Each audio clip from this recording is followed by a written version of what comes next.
KPCC അധ്യക്ഷ പദവിയെ ചൊല്ലിയുള്ള തർക്കത്തിൽ കടുത്ത അതൃപ്തിയിൽ കെ സുധാകരൻ. ഏകപക്ഷീയ തീരുമാനമെടുത്താൽ പൊട്ടിത്തെറിക്ക് സാധ്യത. തന്നെ മാറ്റിയാൽ സതീശനും ഒഴിയണമെന്ന ആവശ്യം സുധാകരൻ ഹൈക്കമാൻഡിനെ അറിയിക്കുമെന്നാണ് വിവരം.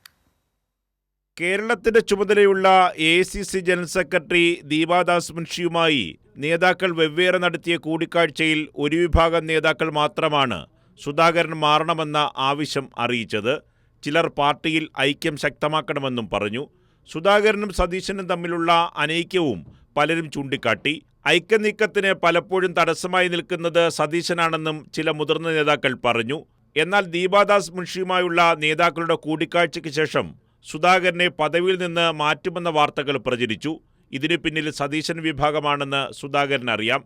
എന്നാൽ ഇത്തരത്തിൽ ഒരു ചർച്ചയുള്ളതായി ഹൈക്കമാൻഡ് ഇതുവരെ സുധാകരനെ അറിയിച്ചിട്ടുമില്ല. അതിന്റെ ആത്മവിശ്വാസത്തിലാണ് സുധാകരൻ അനുകൂലികൾ. കൂടിയാലോചനയില്ലാതെ ഏകപക്ഷീയമായി തീരുമാനമെടുക്കില്ലെന്ന പ്രതീക്ഷയും സുധാകരനുണ്ട്. അതേസമയം ഏകപക്ഷീയമായി മറിച്ചൊരു തീരുമാനമെടുത്താൽ സുധാകരന്റെ ഭാഗത്തു നിന്ന് കടുത്ത പ്രതിഷേധമുണ്ടാകും.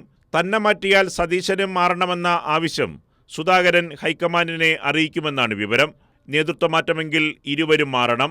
ഉപതെരഞ്ഞെടുപ്പിലും പാർലമെന്റ് തെരഞ്ഞെടുപ്പിലും ഉണ്ടായ വിജയത്തിൽ പാർട്ടിയെ നയിച്ചത് താനാണ്.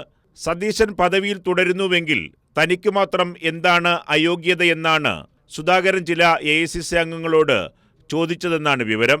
ഇക്കാര്യത്തിൽ എ.ഐ.സി.സി എടുക്കുന്ന നിലപാടാകും ഇനി നിർണായകമായി മാറുക. കൈരളി ന്യൂസ്, തിരുവനന്തപുരം.